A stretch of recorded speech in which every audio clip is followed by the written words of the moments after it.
You might be thinking about buying your first entry-level drone. You might be thinking of upgrading your DJI Mini 2 to the DJI Mini 3. Well, in today's video, I'm going to give you 5 reasons why the Mini 3 is better than the DJI Mini 2. Battery life is super important on any drone. We want to be able to fly our drones longer in the air without having to bring that drone down to change battery. So what's the battery life like? Well, the battery life on the Mini 3 is the longest out of any of the DJI Mini drones, including the Mini 3 Pro. This is rated at 38 minutes of battery life on this really small battery. The Mini 2, 31 minutes. Now, it is going to change in real world conditions. You see, the wind is going to have a massive impact on battery life. So we want our battery life to be longer, but 38 minutes on the Mini 3 is really acceptable. And if you use the Battery Plus, you're going to get 51 minutes of battery life on this really small drone. So I would say the battery life alone is a good upgrade, and it's a good reason why this is much better on battery life than the Mini 2 and the Mini 3 Pro. Now, if you like sharing your content on social media, the Mini 3 has a clear advantage. You see, we see this now all over Instagram, especially on Reels. People sharing their drone content that they've taken, photos and videos all over the world, and it's awesome to see, isn't it? But you want that quality to be good. And the Mini 2 and even other drones that shoot in horizontal, if you take a video, you then have to then crop into that video to share it in vertical format. So you're losing quality. Same with photos. The Mini 3, just like the Mini 3 Pro, its camera can switch from horizontal to vertical format, which means you can take a photo or a video in vertical on the Mini 3 and then post it directly to Instagram without having to crop in, without having to do any editing whatsoever, and you're going to get that full quality from the drone. Yes, Instagram will compress it a little bit, but you're not losing the Instagram compression and cropping in as well like you would on the Mini 2. So that quality from your photos and videos for sharing for social media is so much better on the DJI Mini 3. And talking of quality, the Mini 3 shoots in HDR, the Mini 2 has no HDR. So HDR, high dynamic range, this produces what the human eye can see in colours and contrasts, which means your highlights, your shadows are going to look so much better. It captures more details. That dynamic range is a lot better. So the video quality is going to be so much better on the Mini 3 than the Mini 2. Now, both of these shoot really good 4K video. They both shoot at 4K 30. Neither are bad, but if you compare both of these side by side, you will see an advantage. The videos look sharper on the Mini 3 than the Mini 2, and it's because it's shooting automatically in HDR, just like the Mini 3 Pro that also has HDR up to 4K 30. So it's great that we have that feature on this entry-level drone. So video quality, Mini 3 again. And this comes down to the controllers. You see, the controllers are key. You're going to be using these to get the content anyway. So these controllers need to be good.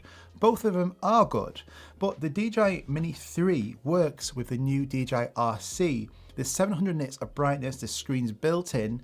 It's a really nice controller, nice and lightweight. It's a perfect match for these small drones, and we saw this launch with the Mini 3 Pro. The Mini 2, it uses the DJI N1 controller. So this is still a good controller, but you have to use a phone, and the phone goes into the top of it. You connect it into the controller with a cable. It just means then you're relying on that phone battery. It's just an extra step to do before you can go off and fly. Sometimes some phones, like iPhones, especially in hot conditions as well, the phone will dim and then you can barely see the thing. It's been really annoying. At times that's caught me out. Whereas the DJI RC, it's got a sustained 700 nits of brightness. I've had this in really hot conditions and it's never gone dim whatsoever. So it's really good. And we've seen that DJI RC is now compatible with the Mavic series, the DJI Air 2S, the Mini 3 Pro.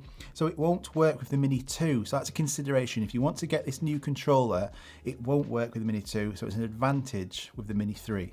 Now back to the cameras again, because this is like the key feature of any drone, isn't it? We want to take good content. We don't just want to fly these in the air. We want to take photos and videos. And yes, we've seen that this now has HDR, but it also has an f1.7 aperture, the same as on the DJI Mini 3 Pro. The Mini 2 has an f2.8 aperture. Both of these are fixed apertures, but what that means is by having that lower f number, it means it's going to let more light into the sensor. So your low light, your nighttime photos and videos are going to be much cleaner and sharper than the Mini 2. What the Mini 2 will do to compensate for that, it will boost that ISO, so it then will increase the noise on the actual videos and photos by having a higher ISO number, which is something you don't really want. So you'll see now on the photos and videos I've got on the screen, these are all taken at low light, nighttime shots on the Mini 3, this entry-level drone. These look spectacular. So a good advantage here is that we have an f1.7 compared to an f2.8. So 5 reasons there why the Mini 3 is better than the Mini 2, but if you're getting this far, I've got one other bonus as well. See, the Mini 3 is the latest drone that DJI have just released, and this now means that it's going to be more future-proof. So DJI are fantastic at pumping out these firmware updates. We've seen these on several drones now. The Mini 3 has got extra features since it's come out. The same with the Mavic series, that's got like a page full of features since it's been launched. So this will get more updates, more frequent.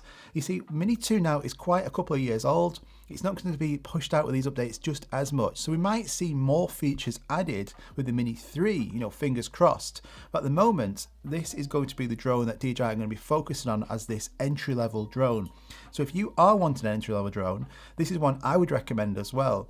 Yes, it's a bit more expensive than picking up, say, a Mini 2, but it's a fantastic drone for beginners with fantastic quality in photos and videos, horizontal and vertical format, and that great battery life. So I really do think it's great. It's not going to be as good as the Pro version. That's going to be more expensive.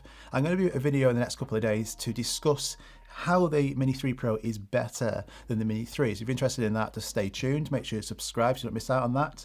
But yeah, overall, it's a great drone and it is better than the Mini 2. And if you want to upgrade, should you? Well, it's not a huge upgrade. It's more of a spec bump. You're going to get that camera be able to change from horizontal to vertical.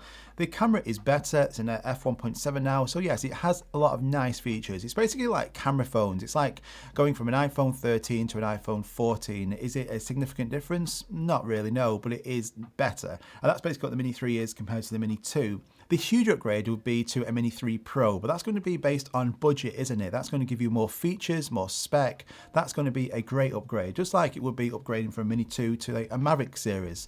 But that's going to be heavily dependent on budget. But this is a nice upgrade, and it's a great entry-level first drone for anybody who wants to get into drone flying. So let me know in the comments down below, what do you think about this comparison? What do you think about the Mini 3? Be really interested to hear your thoughts. Thanks so much for watching this video, and I'll see you on the next one. Bye-bye.